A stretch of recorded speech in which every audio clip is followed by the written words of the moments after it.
I know summer is over, but I still want to review this movie anyway. You're never gonna find any peace. Not till you admit to yourself who you really are.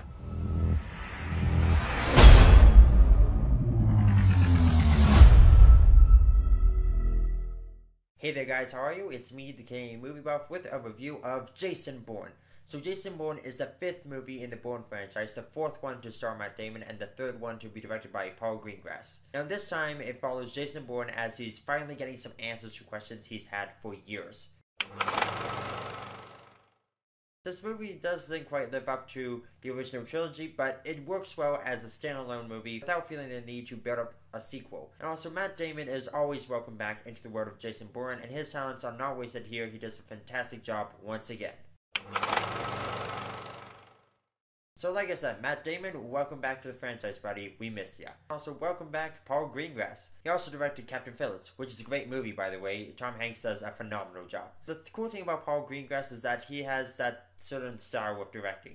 Okay, maybe more cinematography. You know, where he sort of like shaky camera and then zoom, and then shaky camera and zoom. And then, yeah, you get the idea.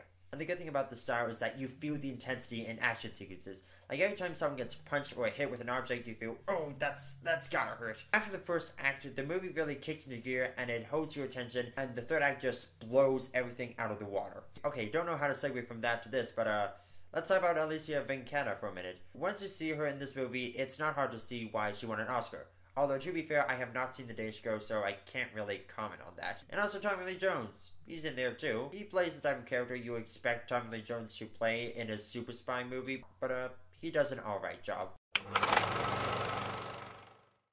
Now I gotta talk about some stuff that I don't really want to say about this movie, but I have to because it's a review. Alicia Vikander, Tommy Lee Jones, you were in the movie too much. Matt Damon, you weren't in the movie enough. You have a bit of a problem with your movie when the secondary characters are made to feel like the main characters, and the main character is made to feel like the secondary character. Like, it just confuses the whole storytelling process. Like, what's going on? Are we following Jason Bourne on his adventure, or is he just going along his merry way, and we're just seeing the aftermath? It just gets confusing, and you're not sure as to who's really telling the story here. Is it Jason Bourne? Is it the CIA director? Is it this, that, the other? As I mentioned earlier, after the first act, the movie kicks itself into gear and holds your attention. For the first 20 minutes to half an hour, it doesn't really do that.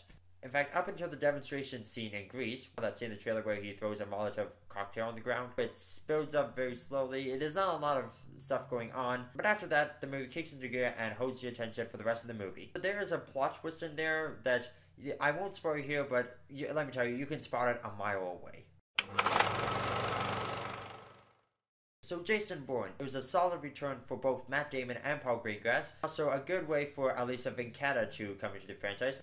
Although I don't know if she'll be back for another movie, if there is another movie. Hopefully there is, because let's admit it, we all love Matt Damon as Jason Bourne, and the franchise just wouldn't be the same without him. I do admit that I could see why people think this is generic, like it's the same stuff we've seen before, but then again, once you follow a franchise long enough, you kind of expect this kind of thing. I sort of hope they change things up for the next movie, like I said, if there is another movie. And the one thing I want in the next Bourne movie is for Matt Damon and Jeremy Renner to either team up or beat the crap out of each other. While this movie is sort of stuck in the middle, there is a lot to like about it, and I will say that Jason Bourne is definitely worth seeing at least once in theaters. Alright, so that's my review. Did you guys like it? What's your favorite Bourne movie out of the whole franchise? Leave your answer in the comments below, and also if you want to see more videos like this, give that subscribe button a click. And as always, this is the Canadian Movie Buff saying, I hope you have a fantastic weekend at the movies. See ya!